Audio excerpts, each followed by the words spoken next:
Comunicando Direito. Apoio Cultural. Soster Imóveis. Avenida Assis Brasil, 4990, Sala 201. Telefone 3340-8143, Porto Alegre. Farmácia Santo Agostinho.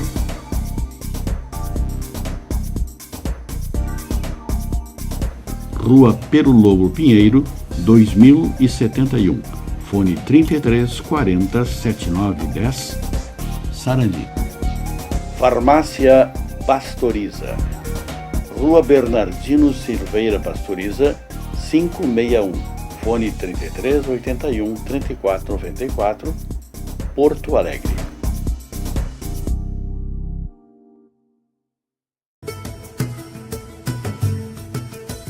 Instituto Brasileiro de Saúde, Ensino, Pesquisa e Extensão para o Desenvolvimento Humano. IB Saúde. O IB Saúde pertence ao terceiro setor. É uma associação civil de direito privado sem fins lucrativos. OSS, Organização Social da Saúde.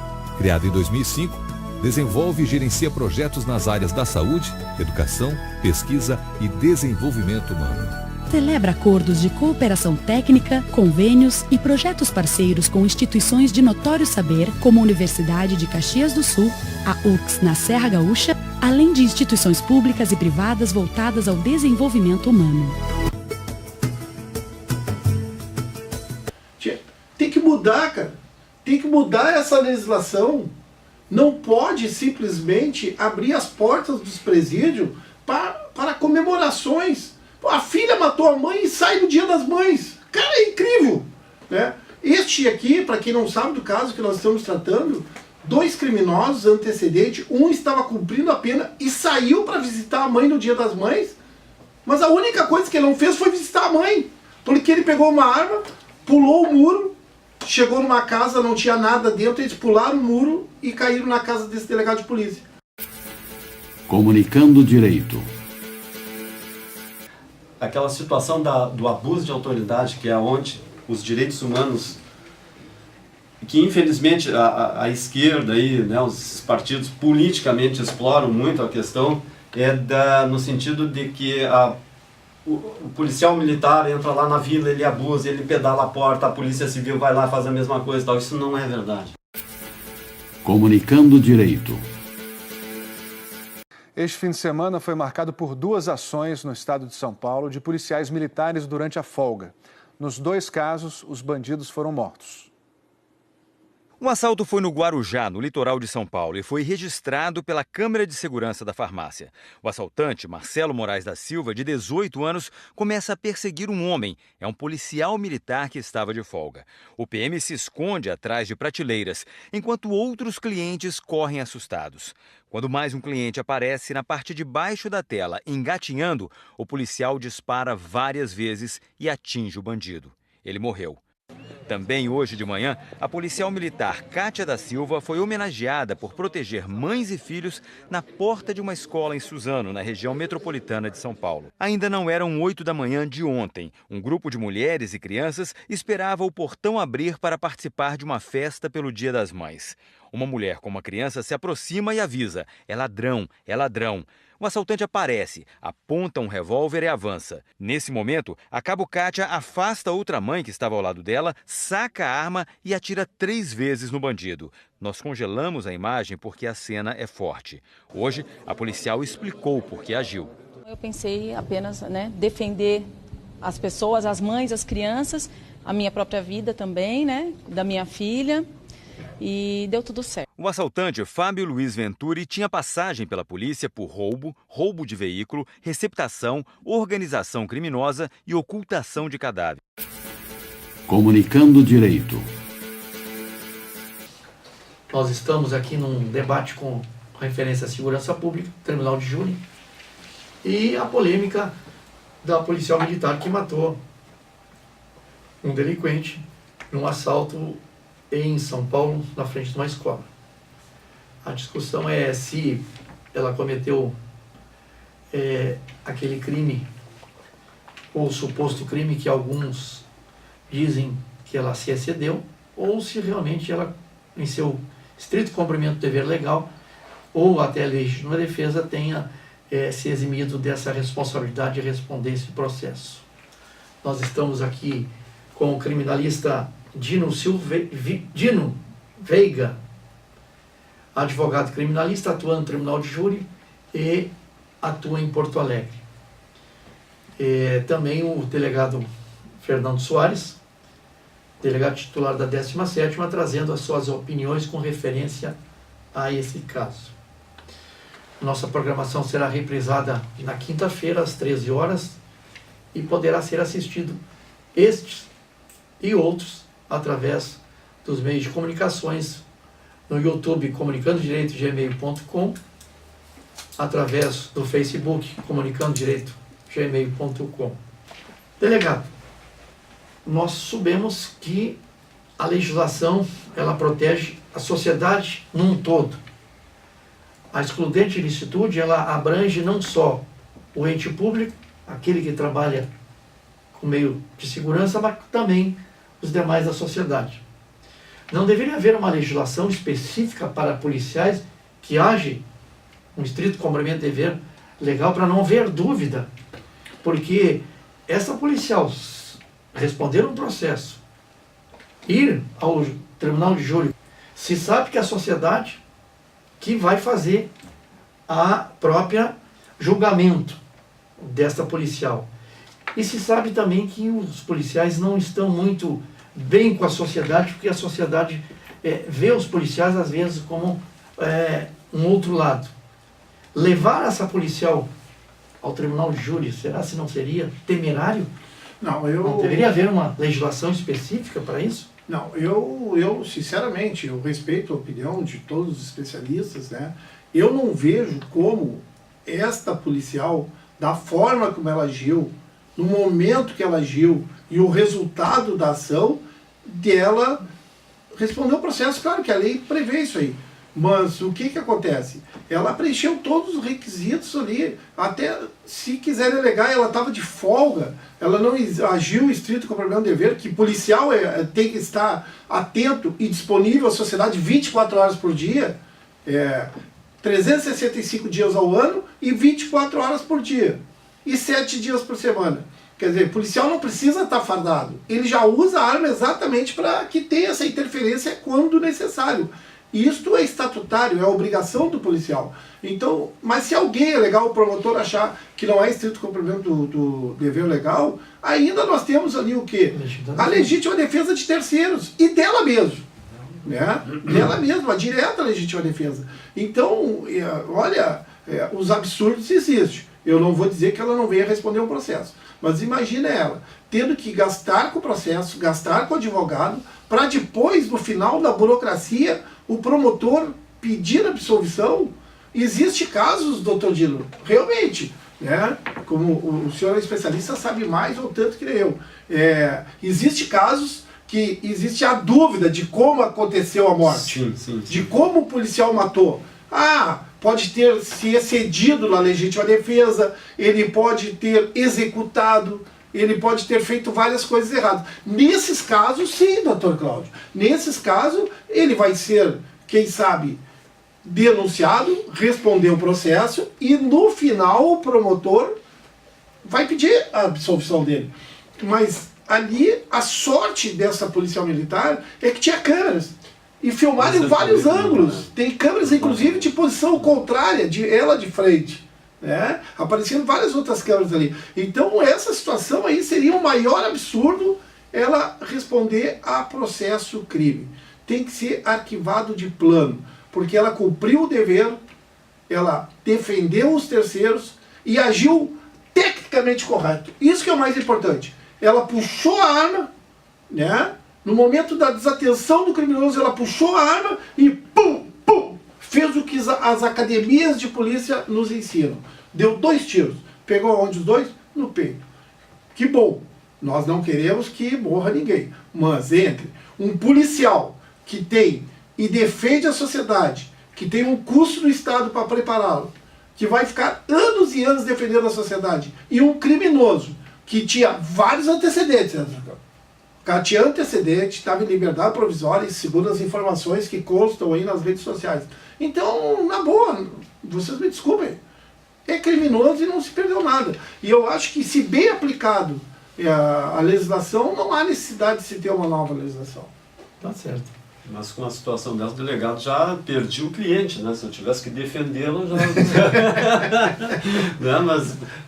Mas é interessante, tem um outro detalhe importante aqui, que é a questão do IPM, delegado. Claro. Ela certamente vai ser também instaurado um inquérito policial militar, se é que vai, mas é que a legislação prevê isso, e aí você tem que ficar atento e ao que diz a lei, tem que fazer, infelizmente, nesse caso. Mas aí tem um detalhe que o delegado colocou muito bem, que é a questão das filmagens. Né?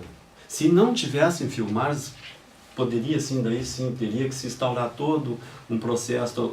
Isso facilita muito hoje, essa questão das filmagens, que acaba solucionando. O senhor tem mais, né, que é da lida aí, pode nos dizer melhor isso, mas efetivamente hoje eu acho que é um aliado nessa questão das imagens. Doutor Gino, olha só, hoje os órgãos de polícia, de segurança pública do país e do Rio Grande do Sul estão completamente desestruturados.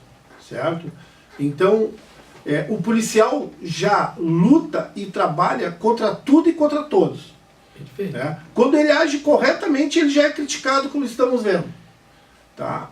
Então, é muito difícil de ser policial. Né? Essa nossa obrigação de sermos polícia 24 horas, 99% está sendo cumprido. Mas, por posições como essa, por posições de segmentos da imprensa, que criticam o trabalho policial, dizendo, olha só, o cara foi assaltar, estava com o dedo no gatilho com uma arma municiada, a policial sacou e deu 2 tiros, foi mais rápida que ele, deu tudo certo. Estão dizendo que ela matou uma vítima. Essa imprensa segmentada está invertendo a posição da história. Aí, por que eu estou dizendo isso? Isso acaba desestimulando. Porque quem sabe se aquela policial que estava ali tivesse puxado a sua filha para o lado, olha o risco que ela estava, ela reagiu com a filha do lado. Se ela tivesse puxado a sua filha para o lado e tivesse saído caminhando e tivesse morrido uma outra pessoa ali, aí ela responderia. Aí a imprensa viria para cima dela, a policial, porque alguém iria reconhecê-la nos vídeos, ia dizer, a policial não agiu.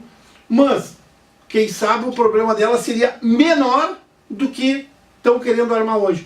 Então o policial, ele fica hoje, né, num grande dilema. Né? Digamos, nós saímos daqui agora, doutor Cláudio, vamos ali no posto de gasolina tomar um cafezinho. Chegamos ali, o posto está sendo assaltado. Eu tenho obrigação, o dever claro, eu não sou um super-homem. Se as condições forem desfavoráveis e eles me pegarem no contrapé, eu não posso reagir. Mas se eu tiver a oportunidade, eu tenho obrigação legal de intervir nesse assalto. Desde que não ocorra uma ocorrência maior. Né? Uma ocorrência maior. Então o que eu digo assim, aí eu lhe pergunto, indo no cafezinho, desta forma, com a segurança, essa inversão de valores, né? A forma como os direitos humanos acaba querendo defender só os criminosos, não se preocupa com as famílias das vítimas. Eu já falei nesse programa, meu pai era policial e morreu em serviço em 1970. Já passaram 50 anos. Sabe quantas vezes os direitos humanos foram lá em casa perguntar se a minha mãe estava precisando de alguma coisa? Nada. E graças a Deus que nós não precisamos deles. Né? Então, o delegado Fernando é contra os direitos humanos. Não sou contra. Só sou contra a forma como eles tratam. Tem que mudar as diretrizes. Então fica muito difícil o policial, doutor Cláudio, saber vai agir ou não vai agir. Hoje eu recebi um texto, já concluindo aqui, recebi um texto lá de vários policiais dizendo assim, não vale mais a pena reagir, tem que virar as costas e ir embora. Mas isso é um mal para nós e para a sociedade. Está na hora da sociedade inverter esses valores, está na hora da sociedade se antenar, porque o verdadeiro guardião da sociedade são os policiais civis e militares. Eu vou pensar numa outra situação que me ocorre agora nesse momento aqui, é o seguinte, vamos imaginar que essa senhora não fosse uma policial, em que ela estivesse armada, e nós estamos hoje desarmados, porque a população está desarmada, não é verdade, delegado? Então, o que seria a situação? Imagine essa situação, uma pessoa com treinamento, sem ser policial, ela, vamos imaginar essa hipótese, com porte ilegal, estaria respondendo por um porte legal, tudo. Não, mas digamos que ela tivesse. Então, então vamos lá, com porte legal, tudo e agisse. O que estariam dizendo? O que será que essa esquerda hoje estaria dizendo? Provavelmente nada. O senhor ia indiciar ela, delegado? Não, a mesma situação, porque ela tinha legítima defesa, terceiro. Não estaria aí um viés em razão da profissão, por ser policial? Não, é por isso que eu digo, quem sabe a esquerda, os direitos humanos, hoje não estaria falando nada, porque não é policial. Que a grande crítica é contra a polícia e contra o militar. Né? Principalmente depois da intervenção no Rio de Janeiro, que está tendo resultados muito positivo lá no combate à criminalidade. A sociedade lá tem se manifestado, não é o governo que tem dito, a sociedade tem se sentido mais protegida, principalmente depois da intervenção no Rio de Janeiro. Aumentou e aumenta cada vez mais as críticas em cima dos policiais e dos militares. É tão verdade, estão querendo suspender por um período, né? Para quê? Para fazer mudanças na Constituição. Isso sim é golpe. Não o que tirou governos, mas isso aí é golpe. Bom, gente, o que foi colocado aqui deu para refletir alguma situação, né, do qual se vemos lá naquela situação uma policial militar. Antes, quem julgava os crimes dolosos contra a vida praticados por policiais era a Justiça Castrense. Depois foi retirado e agora, há tão pouco tempo, foi devolvido essa competência para a Justiça Militar julgar os crimes dolosos contra a vida praticados por policiais. E nesse caso, o doutor Dino bem lembrou, provavelmente vai ser um procedimento militar, um inquérito policial militar que vai ser instaurado para verificar a situação da policial militar. Acredito que nesse caso, acho que até a Polícia Civil vai se eximir dessa competência, porque já passou, apesar que pode ter a investigação dos dois lados, né? Não, mas eu acho que nós temos ali, quem sabe, um problema a ser discutido, exatamente o fato dela estar fardada no seu horário de trabalho ou não. Apesar que nós temos a interpretação que ela é polícia 24 horas por dia. Sim. Eu acho que a questão vai se resolver nesse sentido aí. Né? Ela agiu não estava no exercício da atividade naquele momento. Da atividade, então eu acho que vai ser discutido esse inquérito policial, de quem vai ser a competência. Eu acho que vai ser em virtude só deste elemento aí. Que, provavelmente. Claro que tem interpretações para os dois lados. Direito sempre tem interpretação no mínimo para translado, né? Então, e que bom que tenha duas investigações, né? Exatamente. Até porque efetivamente ali é o inquérito policial mais fácil para ser feito. Sim. Tu tá dizendo? Pode complicar eventualmente se a arma era da corporação, não é da corporação, é legal, não é legal. Ela agiu. Agiu em favor da sociedade como policial. Merece a premiação. Sim. Aqui no Rio Grande do Sul também nós tivemos um caso semelhante de um policial militar viajando da fronteira para Porto Alegre, onde esse ônibus sofreu um assalto, meliantes com um fuzil, inclusive, assaltaram os passageiros. Tinha um policial militar e alguns policiais civis também junto desse ônibus. Os policiais acharam por bem não reagir, porque entenderam que poderia ocorrer um mal maior, até uma morte, e ali naquele setor, mas o policial, numa posição melhor que os outros policiais, se viu que poderia então reagir, e reagiu a contento, e um dos meliantes foi abatido, né? Foi morto naquele local, e esse policial também foi homenageado, não só pela sua corporação, mas também pela sociedade, recebendo inclusive comenda de prefeituras de Novo Hamburgo, do qual ele pertencia. Aquele caso é semelhante a esse daqui, delegado? Eu acho que este aqui já é bem mais complexo, né? O policial aqui realmente assim, ele teve uma atitude até entre o heroísmo e a sua obrigatoriedade, né? Fugiu da normalidade. Da normalidade, porque ele fez um enfrentamento com um número desproporcional. Que bom que ele estava acompanhado dos deuses e é protegido pelos anjos, como diz. Porque polícia, nessa hora, para nos salvar, é só Deus e os anjos, realmente, né? Quando faz esse tipo de enfrentamento. E eu acho que os dois agiram legalmente, sem qualquer questionamento. O armamento apreendido pelos policiais aqui após o fato, eles iam assaltar, ou estavam assaltando o ônibus no decorrer, já tinham tirado o ônibus da via principal. Né? Ele esperou o momento certo também para reagir. E depois, assim, ó, na academia de polícia nós aprendemos, né, da proporcionalidade, tem que ter 2 policiais para 1 criminoso. Ali era inverso, eram 3 criminosos, se não me engano, para 1 policial. Ele ficou entre a cruz e a espada, como se diz, porque ia chegar no momento que todos desceriam do ônibus e seriam revistados. E ele provavelmente seria identificado como policial. Seria como o boi quando vai para o abate. Né? Então ele, de forma responsável, esperou um melhor momento e reagiu muito bem. Porque se ele não reage, quem sabe hoje ele estaria morto hoje. Porque a ideia dos criminosos, sem sombra de dúvida, era parar o ônibus, descer todo mundo, fazer a limpa em todo mundo. E ele estaria, com certeza, com a carteira de polícia e com o seu armamento que ele utilizou. Então ele seria executado pelos criminosos. Eu acho que está na mesma situação. Pode ser até que, neste caso, o inquérito seja necessário, o processo, para lá no final se pedir a absolvição. Mas é a mesma situação. Muito obrigado. A policial que aparece na imagem, ela gravou entrevista e ela revela o que passou na cabeça dela naquele momento, porque que ela teve esta atitude de reagir, de balear este criminoso na porta da escola, a escola que acontecia um evento para as mães.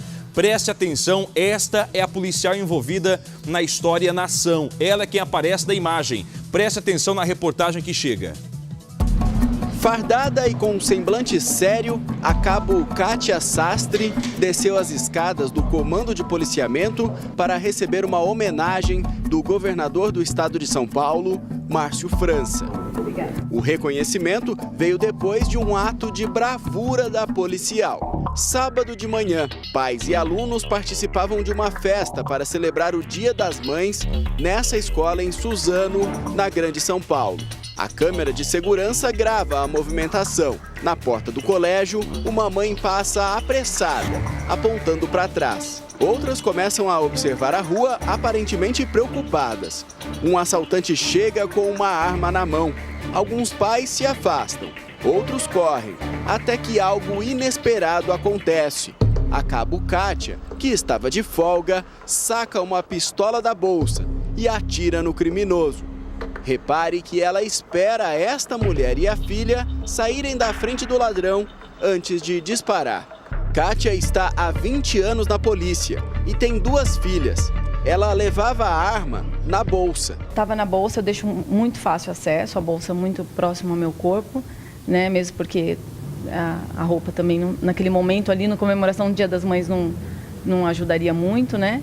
Mas assim, a gente sempre procura deixar muito fácil acesso para uma intervenção dessa. O criminoso tentou atirar na policial. Ele efetuou 2 disparos e a munição falhou e o outro foi efetuado.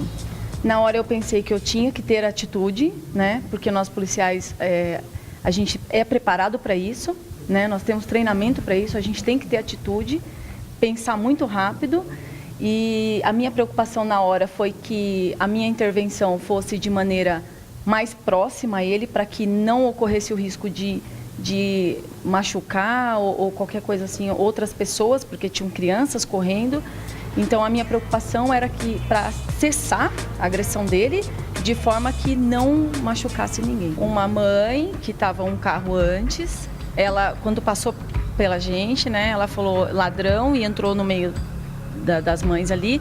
Quando eu olhei, ele já estava do outro lado do carro, saindo de trás do carro, né? Com a arma já em punho. Não foi o primeiro crime que o assaltante cometeu. Elivelton Moreira, de 20 anos, cumpriu medida socioeducativa na Fundação Casa quando era adolescente. Depois foi preso e condenado por roubo, organização criminosa e ocultação de cadáver. Cumpriu a pena e foi colocado em liberdade em maio de 2016. Ele chegou a ser atendido no hospital, foi levado para a UTI, mas não resistiu e morreu. Foram 2 disparos, mas ele efetuou mais um. Eu tive que ainda continuar a sessão da agressão dele, então foram 3 disparos. Comunicando Direito. Apoio Cultural. Soster Imóveis. Avenida Assis Brasil, 4990, Sala 201. Telefone 3340-8143, Porto Alegre. Farmácia Santo Agostinho.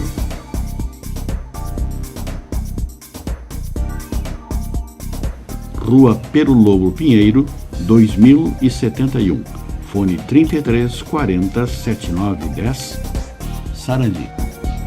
Farmácia Pastoriza. Rua Bernardino Silveira Pastoriza, 561. Fone 3381-3494, Porto Alegre.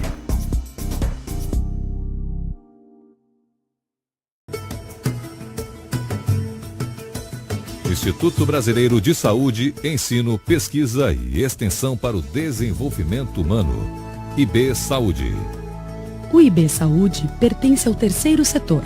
É uma associação civil de direito privado sem fins lucrativos. OSS, Organização Social da Saúde. Criado em 2005, desenvolve e gerencia projetos nas áreas da saúde, educação, pesquisa e desenvolvimento humano. Celebra acordos de cooperação técnica, convênios e projetos parceiros com instituições de notório saber, como a Universidade de Caxias do Sul, a UCS na Serra Gaúcha, além de instituições públicas e privadas voltadas ao desenvolvimento humano.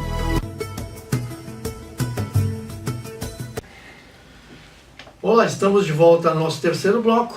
Nosso terceiro bloco está nossa programação Comunicando Direitos da GESUL TV.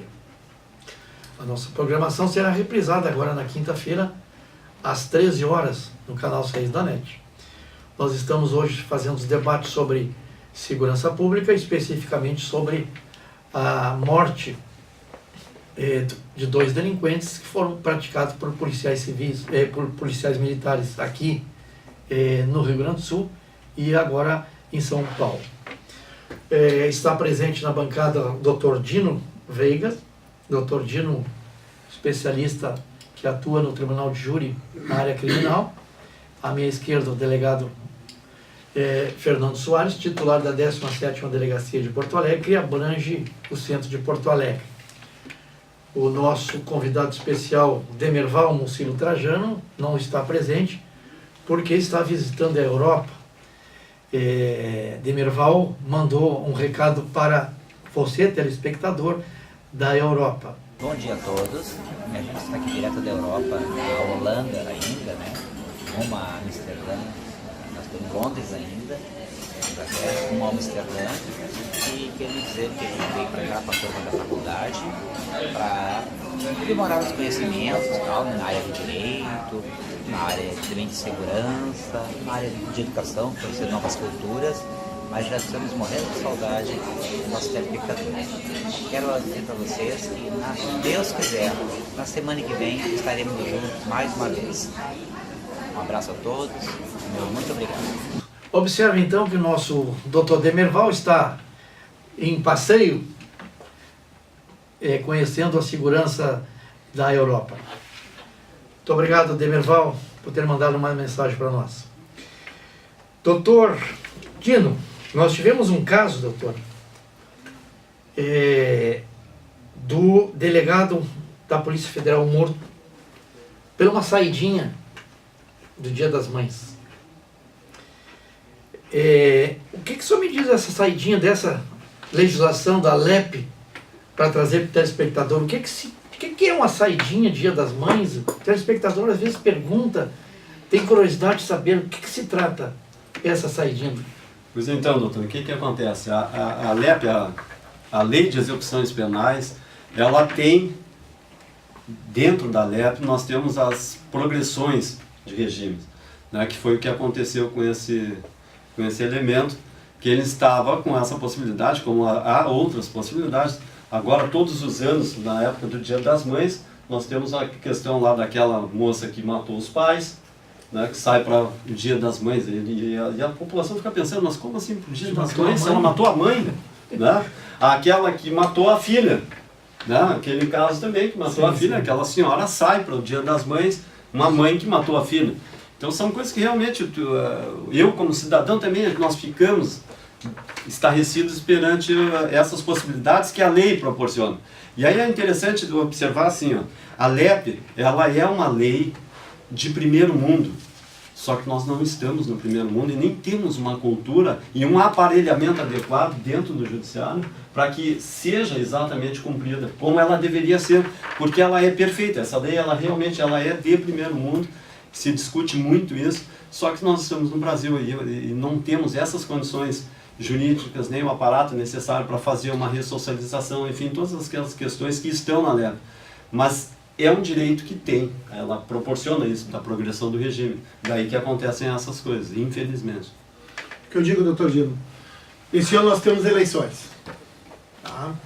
Nós temos eleição para presidente, para o Senado, para o deputado federal e deputado estadual. Essa é uma matéria exclusiva, tá, a ser tratada pela Câmara dos Deputados e pelo Senado. Tem que mudar, cara. Tem que mudar essa legislação. Não pode simplesmente abrir as portas dos presídios para comemorações. A filha matou a mãe e sai no Dia das Mães. Cara, é incrível. Né? Este aqui, para quem não sabe do caso que nós estamos tratando, 2 criminosos antecedentes, um estava cumprindo a pena e saiu para visitar a mãe no Dia das Mães. Mas a única coisa que ele não fez foi visitar a mãe. Porque ele pegou uma arma, pulou o muro, chegou numa casa, não tinha nada dentro, eles pularam o muro e caíram na casa desse delegado de polícia. Aí quando o delegado levantou de manhã, né, para se barbear, tomar banho, deu de cara com eles na entrada da cozinha ou da sala. Aí reagiu o assalto e levou 3 tiros no peito. Um trabalhador, um delegado da Polícia Federal, dentro da sua casa, com sua esposa e seus filhos, foi executado. Por quê? Porque a lei é a melhor do Brasil, é a melhor do mundo, não sei. Não critico, né? Peço desculpa ao doutor Dino. Mas nós não podemos ter lei que libere criminoso quando está cumprindo a pena. Mas são casos de casos, delegado. Quando essa lei iniciou, só quando essa lei iniciou, e isso lá no início nós tínhamos os conselhos de criminologia que faziam um estudo para saber se o cidadão poderia ter o direito ou não. Com essa massificação, o aumento da massa carcerária, hoje não tem, fica inviabilizado, por isso que eu disse no comentário primeiro, que ela no primeiro mundo funciona. Aqui fica complicado, tu não tem como dinamizar isso. Porque assim, não foi crítica ao senhor. Não, mas delegado, veja bem, nós temos o caso de um homicida, por exemplo, um homicida que por uma fatalidade lá, ele comete um crime de homicídio. Né, e se ressocializa e só tem isso, é um fato isolado na vida dele. Ele está cumprindo, está pagando a pena dele e ele vai ter esse direito. Claro, tu não podes dar esse mesmo direito para aquele latrocínio, por exemplo. Né, aquele cidadão que vai lá e tira. Mas esse rapaz que matou o delegado, inclusive os antecedentes dele é por latrocínio. Exatamente, então esse é um caso. O antecedente dele é de latrocínio. Mas se tivesse um conselho. Ele já tinha matado uma outra pessoa em assalto. Justamente, delegado, é isso que estamos concordando. Porque se tivéssemos ali, então, um conselho ativo que fizesse realmente o estudo e tal, certamente eles não teriam essa progressão. Assim como eu acredito que essas mães também, né, que saem por Dia das Mães, que mataram o filho. Por favor, né? Mas realmente... assim, ó, só concluindo o raciocínio, eu concordo com o doutor Dino, assim, como eu disse no início, é um dos maiores especialistas que nós temos aqui no Rio Grande do Sul, na atualidade, no júri, principalmente no júri, nessa área criminal. Não me interprete mal, né? Só essa é a minha forma de expor. Mas tipo assim, ó, se nós temos a melhor lei, mas o sistema não comporta, não tem condições, nós temos que revogar muitas coisas. Ou abrir, canalizar para que quem tem esse benefício realmente seja os merecedores. Porque eu também acho, nós estamos mal de presídio, estão superlotados, não temos a recuperação de presidiários. Muita gente boa que entra nos presídios poderia ser recuperável e voltar para a sua vida normal, hoje não está conseguindo, porque os presídios estão superlotados. Os presídios são controlados pelas facções criminosas. Eu sou a favor da recuperação. Daqueles que têm chance de ser recuperado, deve sim receber essa oportunidade de trabalho, estudo, família e religião. Certo? Mas neste caso aí o cara era um latrocínio. Então nós temos que rever. Por isso que eu digo assim, já terminando nesse quadro a minha participação, provavelmente, doutor Cláudio, é um ano de eleição. É um ano de eleição e nós temos sim que alertar a sociedade que é a hora de mudanças. Nós não podemos mais ficar falando que não temos seguranças e ficar privilegiando criminosos. Então, eu tenho defendido isso, tenho defendido uma melhor postura lá de segurança pública e uma maior responsabilidade dos políticos. Né? E, casualmente, eu coloquei o meu nome como pré-candidato hoje, eu sou deputado estadual, porque eu sinto a necessidade, exatamente, doutor Cláudio, de me doar mais para a sociedade, ir mais além daquilo que eu faço para um pequeno segmento. Eu, como delegado de polícia, eu atendo um pequeno segmento da circunscrição onde eu trabalho. Eu me limito a isso aí. Mas eu quero discutir exatamente as condições, esse desmembramento dos órgãos de segurança pública, políticas de segurança pública com seriedade. O que nós estamos vendo agora é que, lamentavelmente, não está acontecendo. Perfeito. Doutor Dino, tu tinha alguma situação para falar sobre 4898, que é abuso de autoridade? Então, do abuso de autoridade, assim, um breve comentário até dentro da lenda que nós já falamos nos blocos anteriores, é uma coisa que é muito importante, que o telespectador deve ter presente, o cidadão deve ter presente que aquela situação do abuso de autoridade, que é onde os direitos humanos, que infelizmente a esquerda, aí, né, os partidos politicamente exploram muito a questão, no sentido de que o policial militar entra lá na vila, ele abusa, ele pedala a porta, a polícia civil vai lá e faz a mesma coisa e tal. Isso não é verdade. Isso não é verdade. Nós temos órgãos, as corregedorias, tanto da polícia civil quanto da polícia militar, são extremamente efetivas, punem severamente. E esses casos hoje, nós vivemos num grande Big Brother. Hoje tudo é filmado, hoje você tem imagem de tudo. Entendeu? Então, hoje tu não tem mais os relatos. Não estou dizendo que não aconteçam, acontecem sim. Mas quando acontecem, saibam, o cidadão está lá fiscalizando, a OAB está fiscalizando. Né? E hoje nós temos, as corregedorias merecem todo o nosso aplauso, todo o nosso respeito. E aproveitando o delegado, eu quero desejar aí, sucesso nesse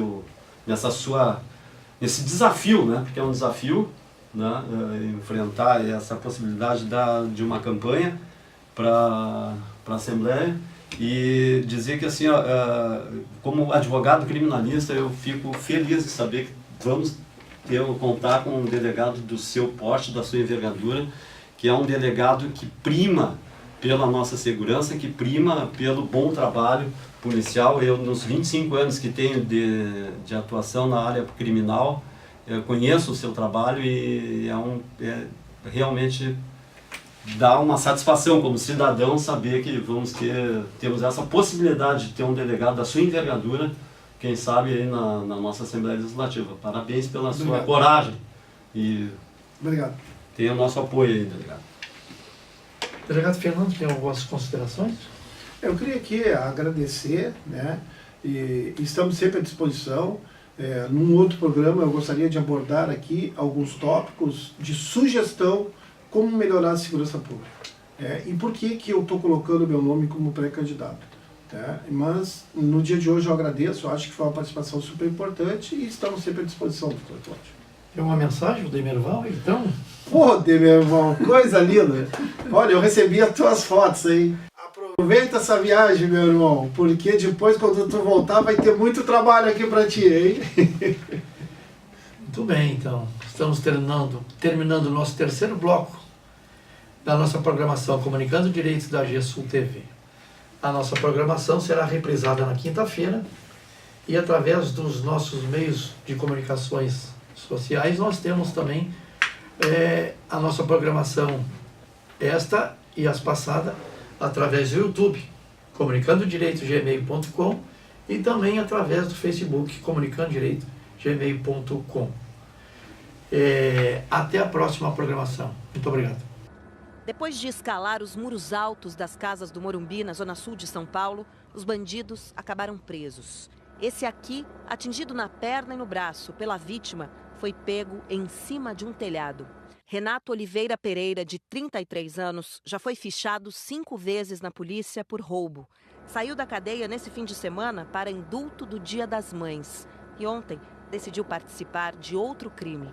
Uma tentativa de assalto que acabou com a morte do delegado da Polícia Federal, Mauro Sérgio Salles Abdo, de 55 anos. A polícia conta que eram mais ou menos 5 da madrugada quando os bandidos pularam o muro e invadiram a casa. Eles ficaram na garagem esperando a família acordar. Um pouco antes das 7 da manhã, o delegado da Polícia Federal abriu a porta e foi surpreendido. Como estava armado, reagiu. Acertou 2 tiros em um dos ladrões e foi atingido por outros 3 na região do abdômen. Mauro chegou a ser levado para o hospital bem próximo dali, mas morreu. A Polícia Federal divulgou uma nota de pesar.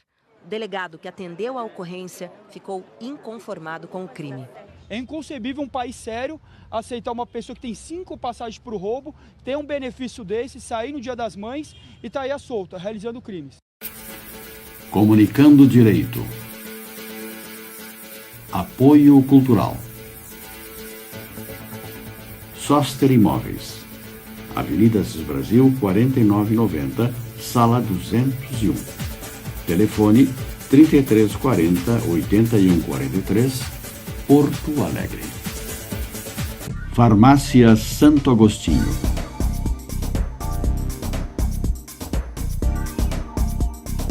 Rua Pero Lobo Pinheiro, 2071. Fone 3340-7910, Sarandi. Farmácia Pastoriza. Rua Bernardino Silveira Pastoriza, 561. Fone 3381-3494, Porto Alegre.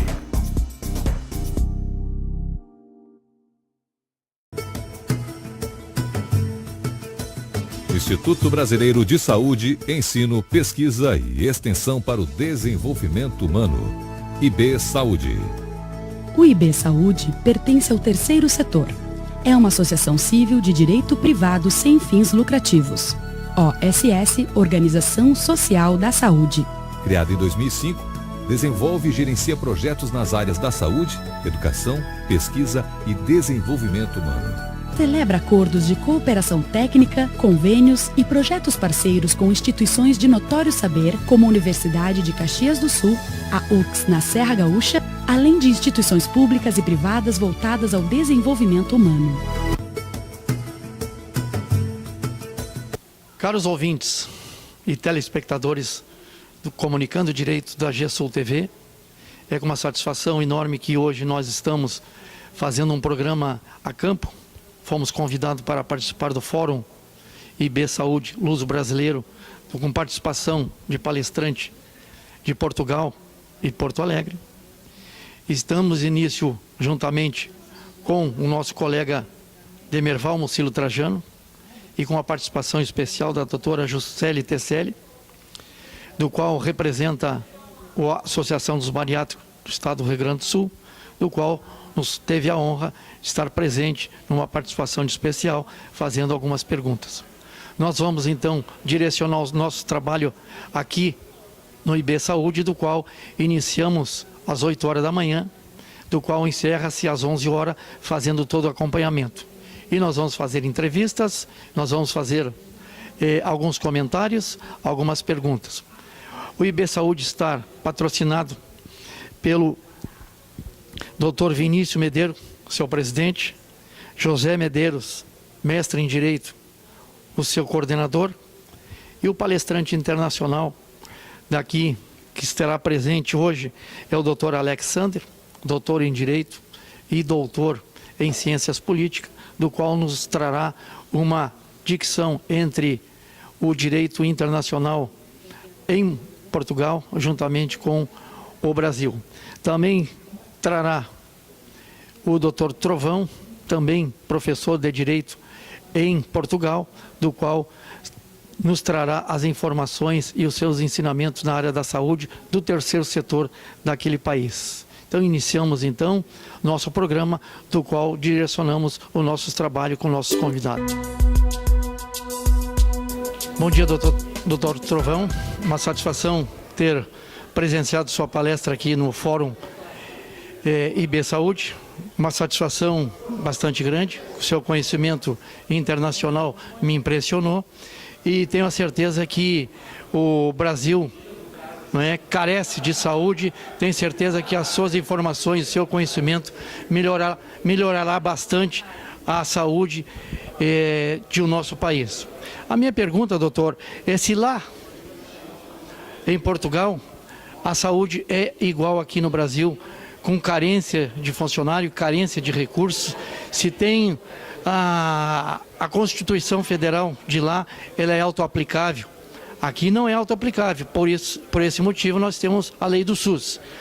Lá no seu país, a lei é autoaplicável ou não?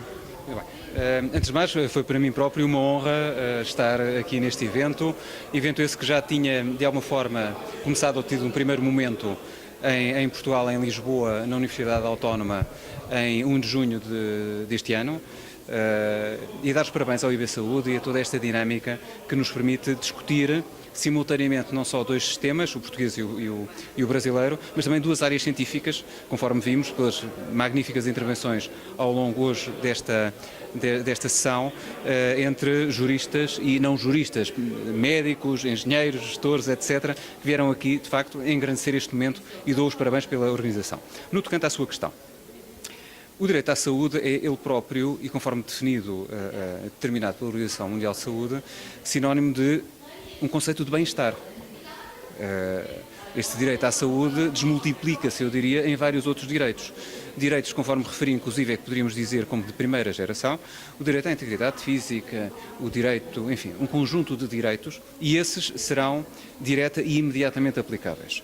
Num conceito como o direito à saúde, como um direito social, em Portugal ainda não temos essa efetivação. Mas há um conjunto de normas jurídicas que permitem, através do Serviço Nacional de Saúde, através de um conjunto de soluções que foram sendo encontradas para salvaguarda desse direito fundamental dos cidadãos. Mas, sejamos claros, países como Portugal e tantos outros da Europa passaram por situações de crise profunda económica e financeira, esses direitos sociais foram necessariamente abalados, foram necessariamente, enfim, comprometidos por algumas políticas nos últimos anos. Hoje acreditamos que já haja uma situação de estabilização, de desenvolvimento, por um direito que, quer se queira, quer não, a sua própria percepção ainda é do século XX, ainda é recente. Não estamos a tratar tanto de direitos centenários, como o direito à saúde na sua formulação inicial. Muito obrigado. A doutora Jussara Tess, ele tem uma pergunta para fazer para o professor Trovão. Professor Pedro, é um prazer estar aqui com o senhor, é uma honra poder aqui estar e fazendo uma pergunta. Então eu gostaria de saber do senhor até que ponto o terceiro setor é valorizado junto ao governo. Que aqui no Brasil hoje o terceiro setor ele está bastante atuante por uma carência de atitudes do Estado, justamente por faltas de dinheiros ou por uma série de questões que não vem agora ao caso. Mas em Portugal ele é bastante atuante? Sim, o terceiro setor em Portugal é extraordinariamente importante. Todo um núcleo, toda uma rede de instituições privadas de solidariedade social. Recordo que, inclusive, há pouco, digamos que numa aproximação inicial relativamente ao tema, fui buscar a Constituição de 1822, ou seja, aquela que, numa união real, definiu juridicamente aquilo que é uma lei fundamental para duas comunidades, Portugal e o Brasil. E que no seu artigo 240 já referia o dever do Estado, nesse particular cuidado, no que dizia respeito ao direito à saúde. Obviamente na expressão própria de uma Constituição, de uma lei fundamental de 1822. Ora, já nesse momento, e no artigo 240 se referiam as misericórdias, já se referiam uma série de instituições que, entretanto, foram sofrendo mutações, foram evoluindo, outras formas também integrantes do terceiro setor surgiram ao longo dos tempos. E acreditamos que deva ser respeitado, ao contrário do que algumas opções políticas de alguns setores, hoje, setores mais políticos e político-partidários, hoje se manifestam em Portugal no sentido da desagregação das instituições privadas de solidariedade social ou mesmo das misericórdias, o que eu acho que seria um ato em si mesmo, no plano dos valores, criminoso. e uma falta enorme de respeito para com a história e aquilo que são as necessidades efetivas de garantia do direito à saúde. Não estamos a referir instituições que estejam propriamente numa situação de experimentalismo. Têm vida, têm história e têm conseguido, não só relativamente à saúde, mas relativamente à educação, relativamente à proteção da infância e da juventude e à proteção da terceira idade, uma efetivação dos direitos sociais. Muito obrigada. É um gosto. Eu tive o privilégio de ano passado em Portugal, eu gostei muito da saúde lá. Estávamos debatendo aqui recentemente que as leis do Brasil são boas e acabadas, porém elas não são totalmente cumpridas. Por isso que acaba desafogando no judiciário as ações para o cidadão buscar os seus direitos. Como é que é em Portugal? Que sugestão o senhor deixa para o nosso país a esse respeito? Olha, os problemas que se colocam ao Brasil não são muito diferentes daqueles que se colocam a Portugal ou qualquer outro Estado europeu. No que diz respeito à própria afirmação do direito à saúde. Aquilo que propus há pouco passa fundamentalmente por nós percebermos, até numa relação mais próxima entre a comunidade jurídica e a comunidade médica, na definição de um conjunto de prioridades. De percebermos que o próprio princípio da igualdade ou da isonomia passa por nós percebermos aquelas questões que se aproximam umas das outras ou que são iguais e aquelas que são diferentes. Com certeza que dentro da saúde e do exercício do direito à saúde há situações muito diferentes umas das outras. Dava o exemplo de algumas cirurgias plásticas relativamente a outras que fazem depender a vida de uma pessoa. É por aí que devemos, creio, enquanto comunidade jurídica, médica, mas fundamentalmente enquanto comunidade política, evoluir. É perceber dessas diferenças e das prioridades que, enquanto comunidade, temos que estabelecer. É esse o esforço que estamos a desenvolver e acredito que, seja no Brasil, seja em Portugal, havendo a definição de prioridades e havendo uma consciência dessas prioridades, e agora, obviamente, enquanto juristas nós todos, não é? Percebermos quão importante é fundamentarmos aquilo que são as decisões jurídicas e as decisões políticas. Dr. Alex Sander, professor, doutor, hoje atuando em Lisboa, segundo a sua palestra, há 4 anos. Advogado atuante aqui no Brasil. A nossa pergunta, doutor, é no sentido de que a nossa Constituição Federal não é autoaplicável. Portanto, ela sempre tem que ter uma normatização para que possam os cidadãos brasileiros ter seus direitos. A pergunta que foi feita para o doutor Trovão foi nesse sentido se a Constituição de Lisboa ela é autoaplicável ou não. Deu as nossas explicações. Para a nossa Constituição ser cumprida, qual é o exemplo que o senhor poderia nos passar para que possa, então, fazendo uma comparação dentro do direito português com o nosso direito brasileiro, para que as nossas autoridades possam, então, seguir esse exemplo? Porque não basta o terceiro setor estar atuando se existe, conforme a sua palestra, a vontade dos políticos. E o terceiro setor não é um braço político. Qual a solução para melhorar a nossa saúde aqui no nosso país? Muito bem. Bom, as questões são muito amplas, né? São muito complexas. E eu começo, na verdade, questionando o próprio argumento da primeira ponderação, se a nossa Constituição é ou não autoaplicável. Depende das teorias que nós vamos analisar, não é? Dentre tantas, existe uma que diz que a nossa Constituição ela tem um conceito de cláusulas abertas e que cada dispositivo deve ser interpretado da sua forma própria, conforme o operador pretenda dar vida àquela norma constitucional. Então, as normas elas são analisadas sobre 3 prismas, se ela tem uma eficácia plena, contida ou limitada.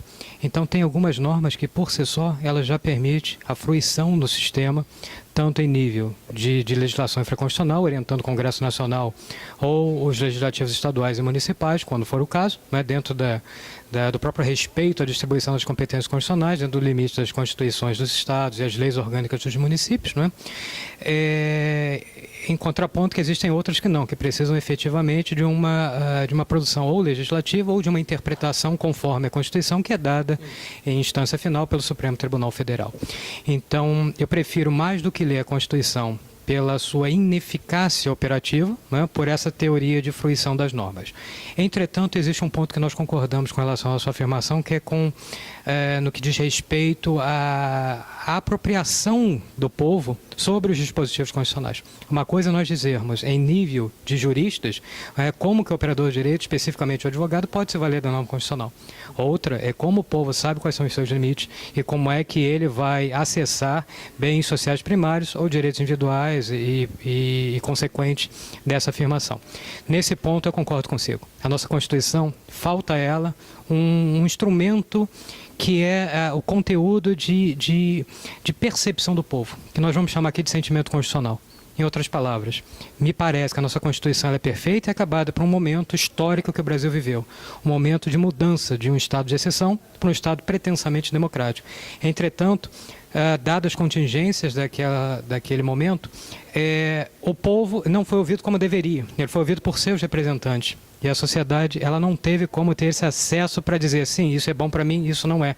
Que é típico dos pactos sociais indutivos de normas constitucionais baseadas em substância constitucional, ou seja, aquelas que se preocupam com o indivíduo e não com o Estado no acesso a direitos individuais, né? Traço marcante das constituições depois de 1948 e, digamos assim, todo o mundo ocidental segue essa premissa, nós fomos um dos últimos a adotar esse critério. Então, dentro desse elemento, o sentimento constitucional me parece que é o elemento mais frágil, ou melhor, inexistente. Então o povo ele não se sente parte ativa da construção, da criação do texto constitucional, por outro lado ele também não consegue entender, porque é uma norma extremamente rebuscada e uma norma que precisa de um sistema de interpretação. Muito obrigado, doutor. Doutor Alexander, doutor em Direito, também doutor em Ciências Políticas, nos deu uma bela palestra do seu conhecimento, não só aqui do nosso Constituição Federal do Brasil, como também de Portugal. Foi uma satisfação e o BE Saúde está de parabéns ter proporcionado este encontro com a sua presença. Muito obrigado. Comunicando Direito.